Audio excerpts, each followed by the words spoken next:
All right. Hello and good evening, everyone. It's 7 p.m. here.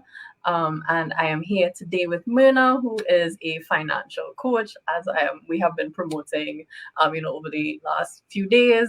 We're going to be talking about 5 steps towards financial wellness for women, especially those who are earning, six and multiple six figures through their businesses, what you can do to put yourself in a better, a great financial position. Because as we make more, we want to be, yes, you have, the potential to spend more, but also you want to be able to, you know, um, invest this money wisely and have it get a better return on investment for you. All right. So welcome, welcome, welcome to the to um the Purpose, Possibility, and Passion podcast. This is going to be a live series, which I will be turning into a podcast. And, what I really wanted to do with this is to have a deeper conversation, not just about, finances and business or marketing and business, but, to have a deeper conversation about just life and, business owners and how it is we tend to function, not only from a marketing perspective or business perspective, but how all those things, life, marketing, and business intersect, for us to be able to function in, either day to day or function strategically and that kind of thing, right? So welcome, Uno. Welcome, everyone. If you are tuning in live, put in hashtag live. Tell me where you're tuning in from. If you're tuning in on the replay, of course, put hashtag replay. If you have any questions, feel free to put it in the comment section and we will be happy to answer. All right. So welcome again, Myrna. You can do a quick introduction and then we are going to, dive right into, this interesting conversation that we want to have about women and finances. Wonderful. Well, thank you, Renee, for having me. I'm very excited to be here talking about finances and talking to women. That is my purpose. That is my passion. Absolutely. So it's so exciting to be here to share my thoughts on financial wellness and really to introduce myself. I am the CEO of Empower Financial Wellness. I essentially help high achieving women remove the overwhelm from managing their finances, build wealth, and also learn the first steps to confident investing in the stock market. So I consider really looking at your finances as a form of self-care. Just like you go for a Tell me more. pedicure, just like you go for, that massage, you Right. need to put in routines, right, that make looking at your finances just as pleasurable, right? Right. And my belief is that if your finances are not in order, the rest of your house is not going to be in order. I don't care what you tell me, the rest of your house is not going to be in order. So having your finances in order will help enhance your overall sense of financial wellness. And that to me is of critical importance because, as women, we tend not to necessarily, sometimes we put our heads in the sands, don't necessarily look at a finance, Yep. or also are a little bit intimidated by looking at other avenues to build wealth, like investing in the stock market. So my purpose and the purpose of me establishing my company really has been to help educate women, for us to understand that there are all the avenues to build wealth and we need to take advantage of every single one of them. All right. Yes, I love that introduction. Well said. 100% behind you and agree with you. In terms of us taking control of our finances, us not being afraid to use certain financial instruments or invest in certain financial products. As women, not being afraid or fearful or thinking that it's too complicated and we wouldn't get it. I'm very sure you make it, you break it down and you make it much simpler and much easier to understand because you have a 5-step process. So, we're going to dive into that a little bit more. But before we get into that, I want to hear what usually happens. What have you noticed happening with high achieving women, high earning women who earn, multiple six and multiple six figures? What tends to happen when it comes to their finances? Do their spending habits change? Do they engage in certain behaviors? Is there a certain amount of like complacency or something that happens? There's Yeah. definitely some sense of complacency, but I think 90% of my clients end up telling me, well, Myrna, you know what? I make very good money, but Mhm. I honestly don't know what I have to show for it, or I don't know where the money's going. So Right. there tends to be a lack of awareness, right, in terms of Mhm. where the money's going. And there Mhm. tends to be a lack of planning as to what am I going to do with my money? Do I have a game plan to save? Do I have a game Okay. plan to invest? What's the outcome ultimately that I want to have with my money besides paying bills? So Right. there tends to be a lack of a plan when it comes to their money, Mhm. and also um, intimidation when it comes to investing. That's another piece. A lot of my clients, they're first-time investors, have never really looked at investing because they've thought of Mhm. investing as too complicated, too expensive. A lot of myths that are surrounding investing, which Mhm. aren't true. So I help them overcome that. All right. Awesome. Okay. So what are some myths that people have had, even in terms of their own belief and their own mindset while actually wanting to do better in terms of, putting themselves in a better position when it comes to their finances. We have certain mindsets and certain beliefs that we have about our capabilities when it comes to managing finances.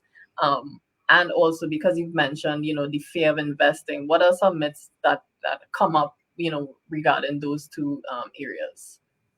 Well, it's funny that you should mention that, because one of the very first step to financial wellness is having a positive money mindset, right? Because the mindset has come with, how is influenced by what you learn as a child a lot. So if your parents told you things like, oh, you got to work hard to get money, that can influence how you think about money. If they told you, well, money doesn't grow on trees, there's a Mhm. concept of, oh, you got to work hard and you got to, kind of preserve your money. So it depends on what the messages were that Mhm. you were provided as a child. But the mindset doesn't also just stay with what you learn as a child, right? What you learn as an Mhm. adult can also affect your mindset. So, for example, if you're in a job, you get passed up for that promotion, you Mhm. may think that there's an actual, limit to what the amount of Mhm. money that you can make. And if somebody doesn't give you that promotion, you may think, well, maybe I can't hit that level. Maybe this is it for me. And Right. so really you need to kind of look at the mindset that you have and think that there is no limit to the amount of money that you can make. And the Mhm. positive money mindset is very, very important, because it's a myth when we think of, oh, there's a cap to our income potential, right? When it's really how you think about it. So one Mhm. of the things that you look at in order to cultivate a positive mindset is creating big goals, right? You don't want to necessarily say, oh, okay, I'm going to save $100. Maybe you want to save $10,000. And that could be an aggressive goal for you, but you create those big goals. The big goals come into reality, then that helps cultivate a positive money mindset that you can actually do this, right? And you actually Right. have to have the belief that you can do it, because nothing really happens. For me, the most effective women that I work with in terms of, getting to the end goal are the Mhm. ones that actually believe that they can do it. Because Right. sometimes I've worked with clients where in the past they've said, well, my husband used to take care of the finances. Whereas they don't Mhm. necessarily realize that, hey, they do have the ability to Mhm. understand and manage their money, because they've relied so much on, a spouse or a partner to do Mhm. that. So cultivating that positive money mindset is definitely something that makes a world of a difference in terms of how you have your sense of financial wellness. All right. Awesome.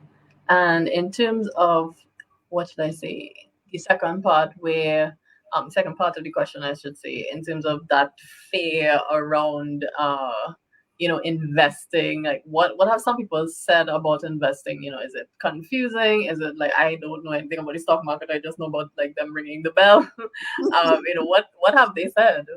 What have Okay, people, so come to there you are with? some definite myths, right? One Mhm. myth is that it takes a lot of money to invest in the stock market. Oh. That's definitely a myth, right? Because you can invest with as little as $5, $10, $50. Um, a lot of the ways to invest in the stock market don't necessarily require minimums. So whatever you Okay. have, you can actually invest. And then there are ways for you as an investor to invest in stocks that may cost more money, right? So if you have a Mhm. stock like Amazon used to be, which was about $3,000, and you may not have $3,000 to buy one share, but if you have $1,000, you can Right. buy a third of a share, right? Right. So having a fractional share, having your Mhm. brokerage house provide you with fractional shares, allows you as an investor to be able to invest and have investment opportunities that you might not have had otherwise. So the myth is, number one, that you need a lot of money to invest. That's definitely a myth. Two, the second myth, people are intimidated because they say, look, if I'm going to put my money in the stock market, I'm going to lose all of it. Mm. So right now there's a lot of volatility in the stock market. Mhm. That's true. Markets going up and down, but you Mhm. have to know how to ride that volatility and know, the types of companies that you need to be investing in. You can Mhm. invest in mutual funds. You can invest in, exchange traded funds. There are a lot of different opportunities to invest. And if you look throughout the history of the entire stock market, there have been ups and downs in the stock market. And an actual correction is when the stock market goes down by maybe 20%, right? That's a correction. But, over time, the stock market goes up, it goes down. So you need to, as an investor, to be able to gauge what your risk is, right? And Right. understand what risk you can tolerate, because investing in the stock market is kind of like food, right? Some people like spicy food. Some people are allergic to seafood. You have different styles. It's the same thing with Right. investing. So if you feel that if you see a 5% decline in your portfolio, you might want to, go sob and go cry in a bed, then maybe that type of investment is not for you. So you have to Right. understand what type of investment you need. So you're not going to lose all your money. You just need to be able to invest in the right vehicles that are aligned with type of risk that you can actually take. Okay. The last myth that I encounter is that people tell me, well, I have to be able to analyze these balance sheets, cash flow statements, all these financial statements, and be an expert analyst to be able to invest in the stock market, to know what's going on and make the right investment decisions. Well, I'm here to tell you, well, I used to be one of those analysts on Wall Street where, I go analyze and I recommend to institutions, hey, what do you need to buy? What can you sell? But that information is readily available in the public realm. You can see what the analysts are recommending, and you can use Okay. that information to your advantage. So you don't have to be able to do major financial analysis to be able to enter the stock market.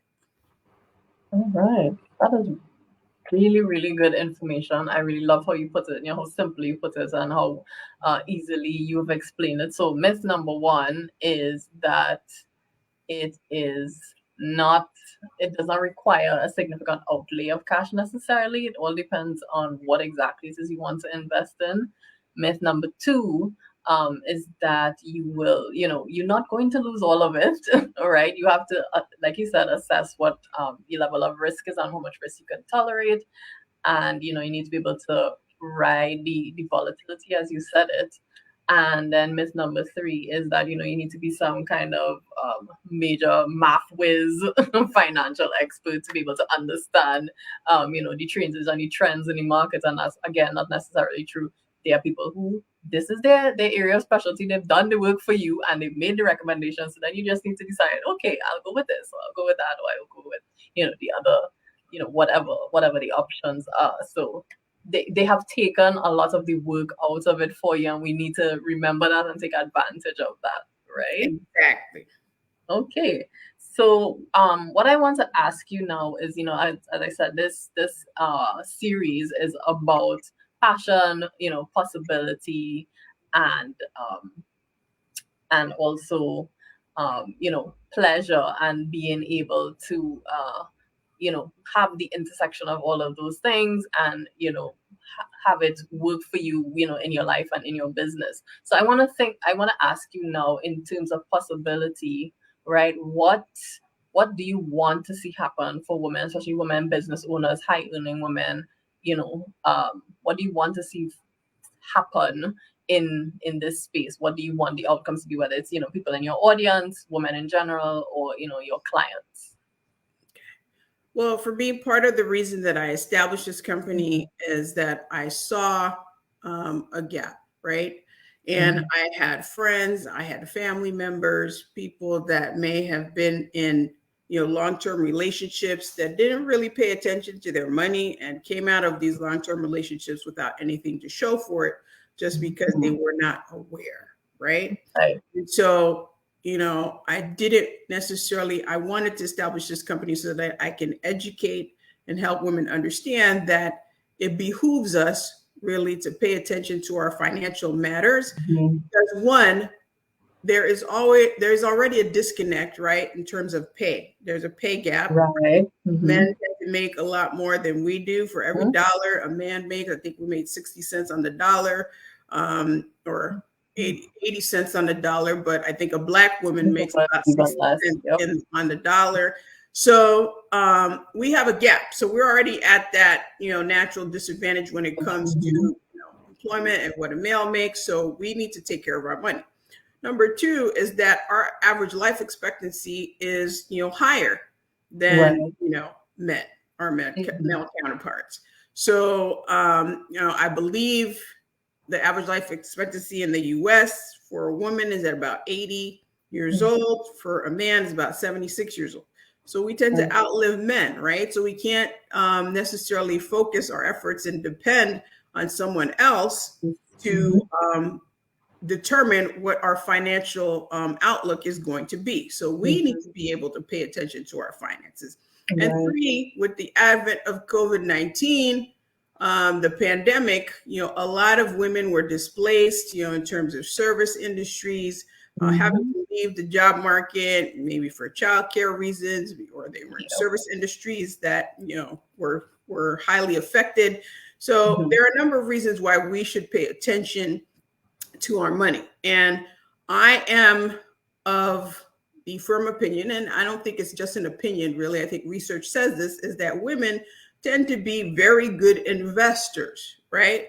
We tend to think of, once we know what we're doing, we actually tend to know and get results. We tend to be better investors. So I think that every woman needs to understand, and that's really my passion and purpose, is that we need to take advantage of every opportunity that's out there, right, to build wealth. If you're putting your money aside in a savings account where it's generating, okay, maybe now that interest rates have gone up, you can get about 1.2%, but that's not going to help you, build a lot of wealth. That is a stepping stone, right, for you to do that. But you need to be investing really to grow your money, whether it's in a business, whether it's in the stock market, whether it's in real estate, an investment vehicle. And that's one of the steps to financial wellness, is investing in a vehicle that's going to provide you a return that's at least 10% a year. So you need to find an investment vehicle that can generate that. And the stock market is a good way to get there. And that will allow you to double your money at a rapid clip. Because if you have a 10%, return on your investment, right? Let's say I put in $10,000, I don't put in any more money. In 7 years, I should be able to double that money at a 10% return. Okay. All right. But if I have a 1% return, it might take me 72 years to double that money. And I don't know about you, I don't have 72 years. I look young, but I'm not that young. Yeah, we don't have that kind of time, especially depending on, how what age you're at, when you do get started with investing. Most of us probably who have businesses, especially if you've been in this for a while, you're probably in your mid-30s, maybe early 40s. So, the window of opportunity that you have is, I don't want to say it's closing, but it's significantly shorter compared to somebody who's now starting out in their career and, is in their early 20s or something like that. So, we have, life factors to take into consideration, as we look at the investment vehicles, as you mentioned. All right, so I think this is a good time, since you started mentioning, one of the steps towards financial wellness, and I know you have a 5-step process that you take your clients through, and that you are also relaunching your group program, which encompasses all of those 5 steps. So why don't you give us, a breakdown of what that 5-step process looks like, and then we can talk a little bit more about your program after. All right. So okay, sounds good. All right. Well, we talked about number one, which was a positive Right. money mindset, and being able to cultivate that positive money mindset and having that inherent belief that you can manage your money, that you can elevate your money game. So that's number one. So number one step is cultivating that positive money mindset. That is critical, because if you don't believe that you can manage your money, if you don't believe that you can put yourself on a trajectory that's going to elevate your money game, then it's not going to happen. It's not as effective, and I've seen it time and time again. You have to have that belief. Right. So number two is building a savings plan. So a lot of times I see people say, well, Myrna, I just, put aside money, whatever I have left, and at the end of the month after, my client pays their bill invoices, or, if I'm working a job after my paycheck, I pay the bills. I just put something aside. No, you need to pay yourself first. That is, the number one premise of building a savings plan. You need to pay yourself first. Any money that comes in, you need to earmark, let's say 10% of that money and put it aside for yourself, right? So essentially, you need to say, hey, put yourself before the light bill, put yourself before the car note, put yourself before the student loans, whatever bills you have, you need to put yourself in the lineup, and you need to put yourself first, right? So then you need to automate the process. So that means that you automatically take it from the top, send it to an online savings account. And I say online savings account because it may take, 24 hours, right? For you to be able to access that money. So if you have it sitting next to your checking account, and you don't have the money, that money might just plop back in, right? Into your account, and there you go. So putting in an online savings account, one, makes it a little bit less accessible. And two, you sometimes can get a much higher rate, interest rate on that versus, a brick and mortar savings account. So if you go to bankrate.com, yes, you'll be able to see, right, different types of savings accounts. And you'll be able to see what rate you can get from those accounts. Okay. Amazing. That's really good to know. All right. So step one.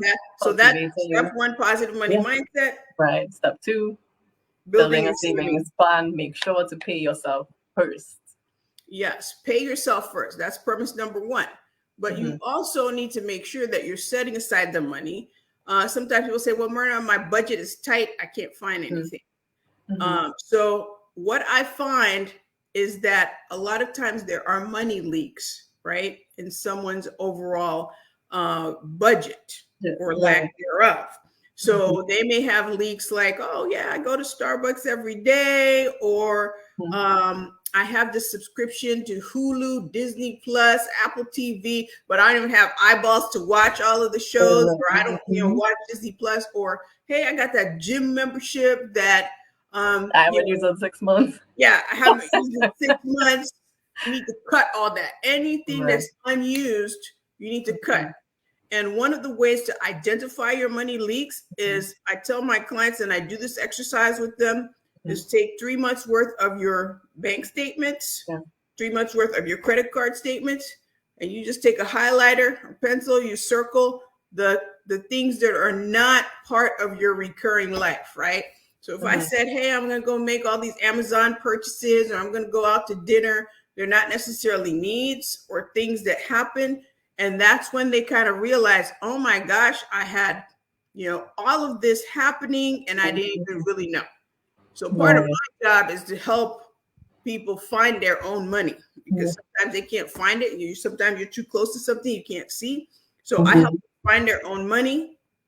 And part of the way that you're going to find your own money is by budgeting.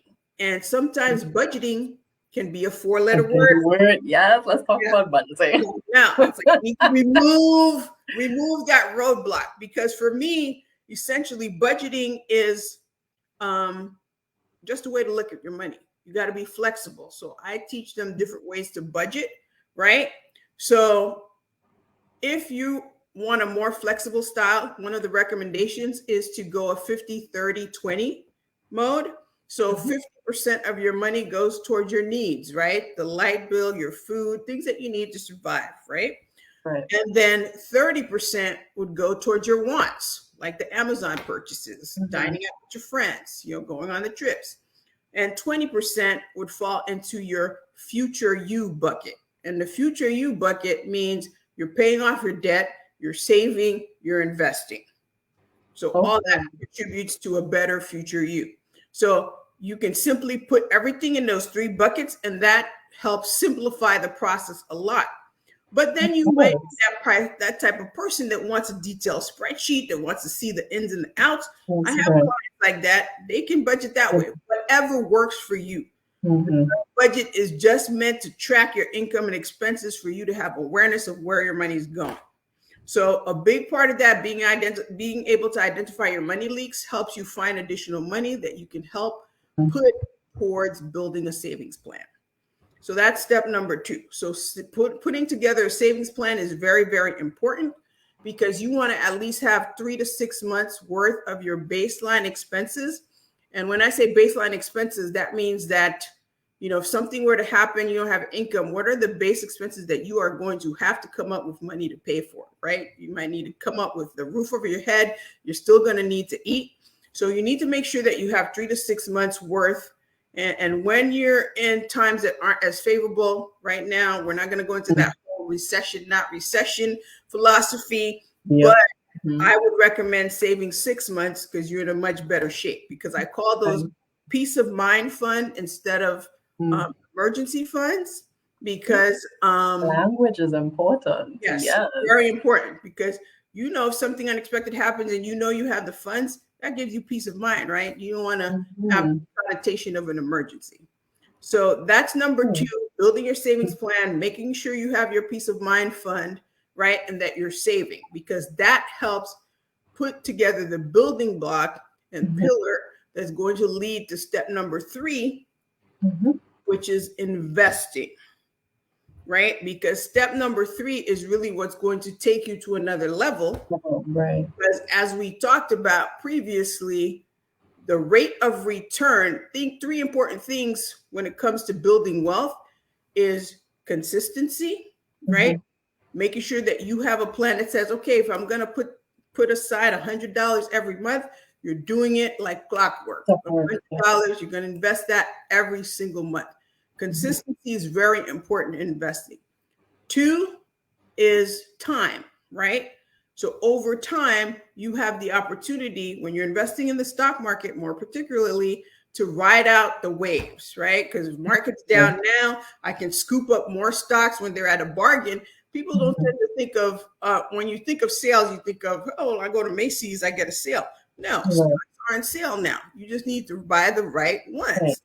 So that's very important. So over time, you can buy more shares now that they're on sale versus later when the prices start to go up.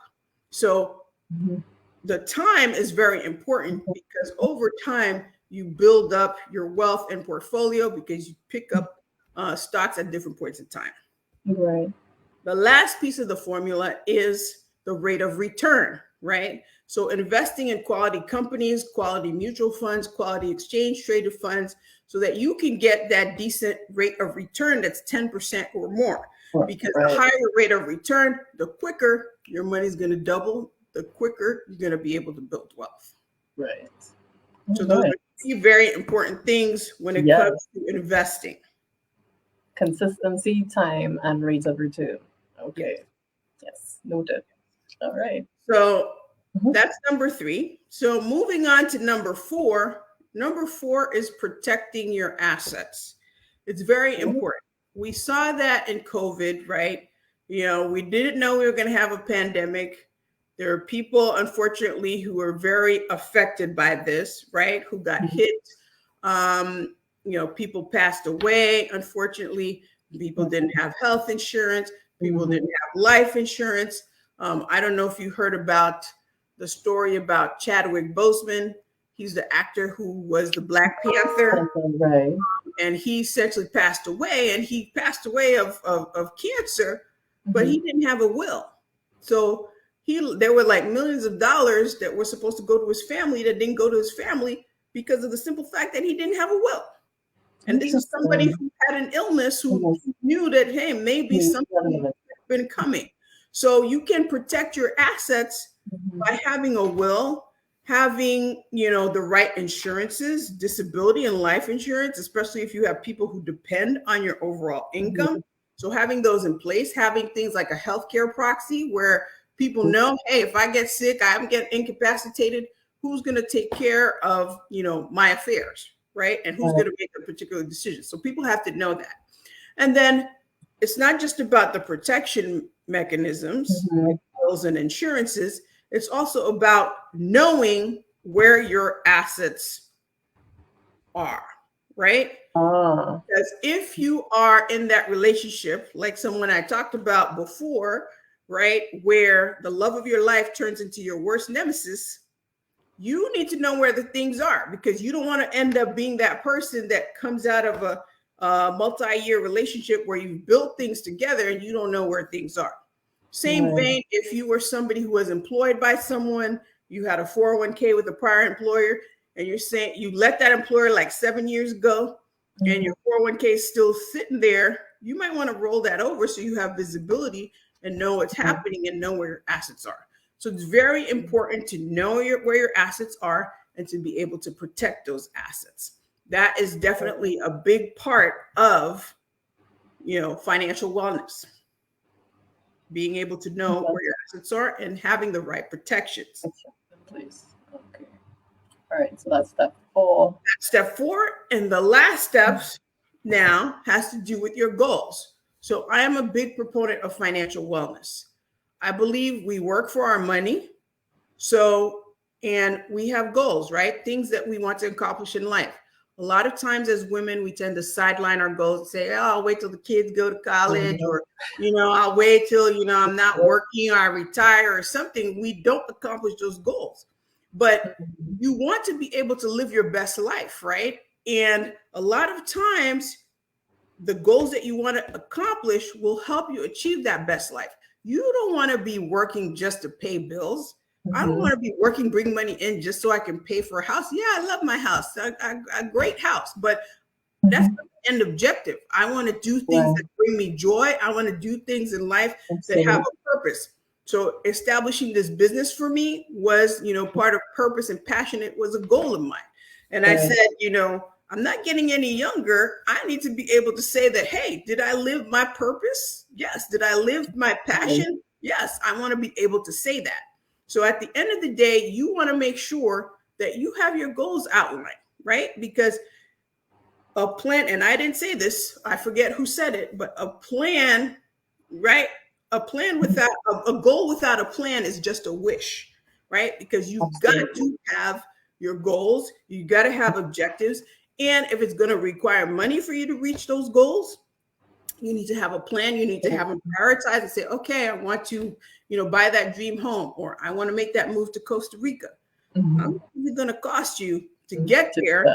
And when are you going to be able to get there in light of all the different priorities that you have? And that's something that I help map out with my clients. We even go through what we call the wheel of life for them to understand, okay, where are the aspects of my life where I'm dissatisfied? And what are aspects of my life where I want to grow, right? Is it family and friends? Is it your finances? Is it your career? Is it your personal growth? Do you want to have more fun in your life? And we work through and put those down in numbers and say, okay, I have these goals. Here are the priorities, and here's how long it's going to take for me to reach them. Because it's very important, right, for you to live your best life and to be able to have your money working to help you do the things that you want to do. Yeah. I'm really, really happy that you ended like step 5 is, about goals and actually using finances to help you live the life that you want and, enjoy your life and be able to achieve the life that you want to have. And I'm really happy that you said that, because I find that we tend to look at finances as something in a vacuum, or, something that's very sterile and really, scary or or I don't have, like I said before, I don't have a math brain, or I don't have a finance brain, and we tend to not want to touch it, or we look at it from this very rigid perspective. But the fact that you mentioned that we want the finances to be able to live your best life, I really think that is important. And talking about that whole what do you call it, a wheel? The wheel of life, yeah. Wheel of life, right? That coming at looking at it from that perspective, coming with allowing it to actually help you achieve, whatever your life goals are. I think that is really important, so that you can actually see that yes, the numbers and the creativity part and the desire part all intersect and they come together to help you achieve the particular outcome that you want. So yeah, I really appreciate you saying that, and I love that that is what that note is what you're ending on, right? So would you want to talk a little bit quickly about your group program? Okay. What's it called? Who's it for? How long is it? What are the what's the process that you walk your clients through? Yeah. Okay. Well, my group coaching program, it's called a financial breakthrough group coaching program, because the end objective is to provide breakthroughs for my clients, right? Coming out of the program, my clients end up increasing their net worth, they increase their savings, they increase their investments, and they also reduce their debt, because throughout the 12-week program, we kind of work through the different pieces. We start off with doing a financial checkup and assessment. So how you go to the doctor's office, they give you, your blood pressure, your cholesterol numbers, your weight, sometimes that you don't even want to know about. I know I don't want to know about my weight when I go to the doctor's office, but we do an assessment to see what do you have and what don't you have. And then we work through prioritizing. Hey, if you don't have a will, let's prioritize. When are you going to get that? You don't have a savings account. Okay, that's going to be higher on the priority list, etc. So we work through that. Then we work through what I call show me the money, which is them finding their own money, going through an exercise. And then I help them also do that.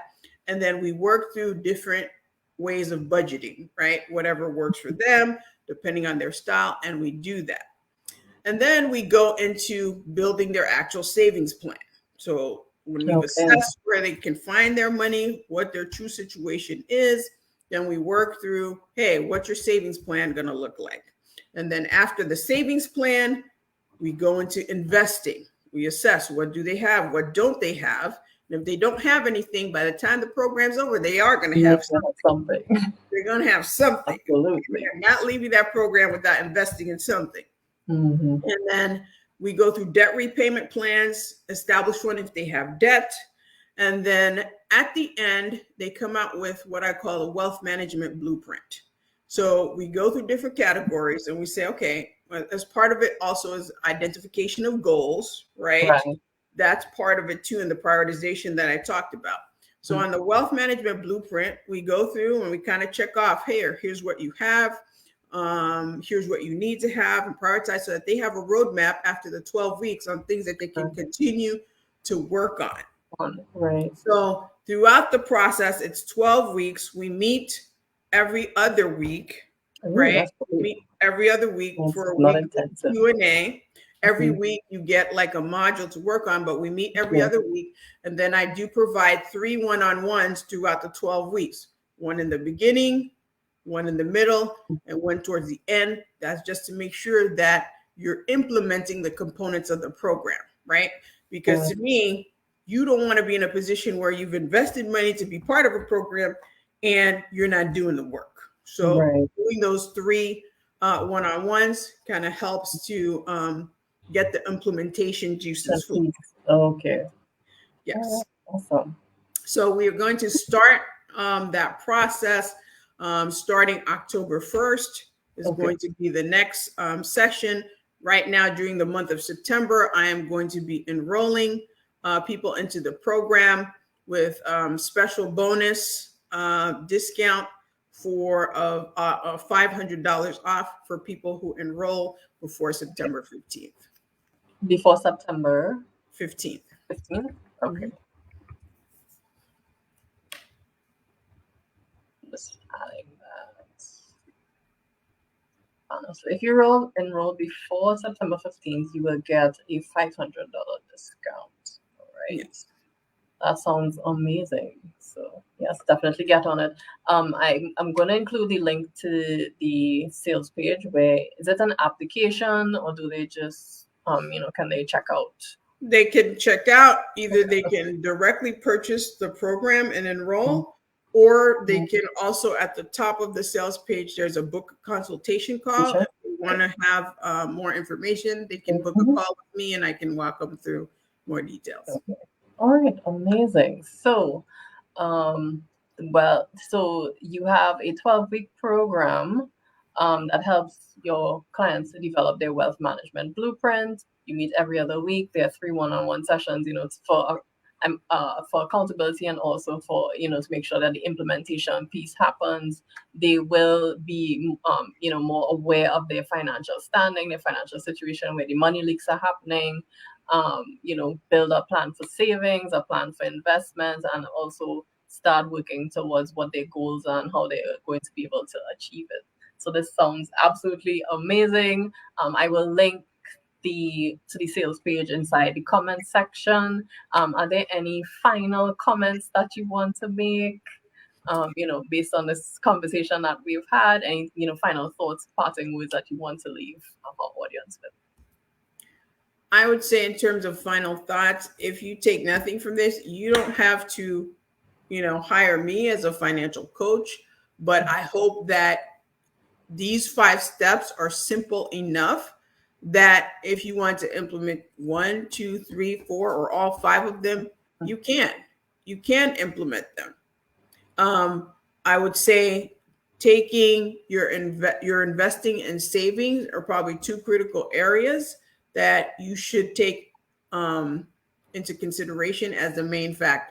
Saving, making sure that you have at least 10% of your income set aside and put aside, so that you can have those peace of mind funds and you have a cushion that you're building. Investing, I understand, can be a little bit more complex, and some people may not want to venture off on their own. And that's why there are resources like myself out there that can assist with that. But the essential point is to do something. Don't just listen to the information and not do anything with it. Positive mindset, it's easy to work on. Building your savings, investing, protecting your assets, really looking into a will, looking into insurances. It's very, very important, because when something happens, you can think, oh, I don't know, something's not going to happen.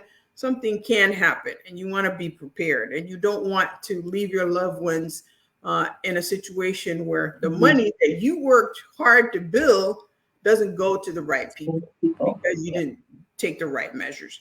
And then your goals, it's worth it. It's worth living your best life. We only have one life to live. So just live your best life. Do things that you want to do. Don't just, make money to pay bills. And that's it.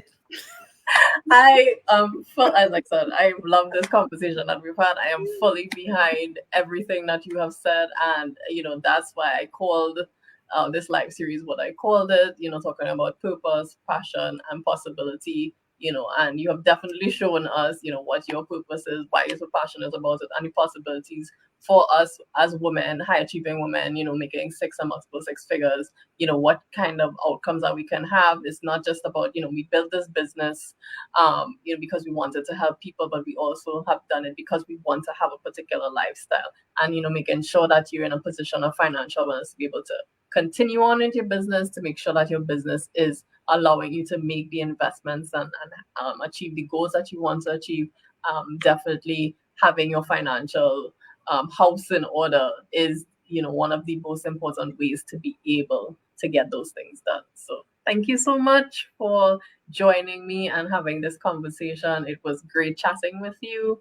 And I will also leave as I said, the link to your program, below. And if you have any questions for us, feel free to put them in the comments and we'll be happy to answer. All right. Thank you so much. Thank you for having me, See you guys. Bye. Bye.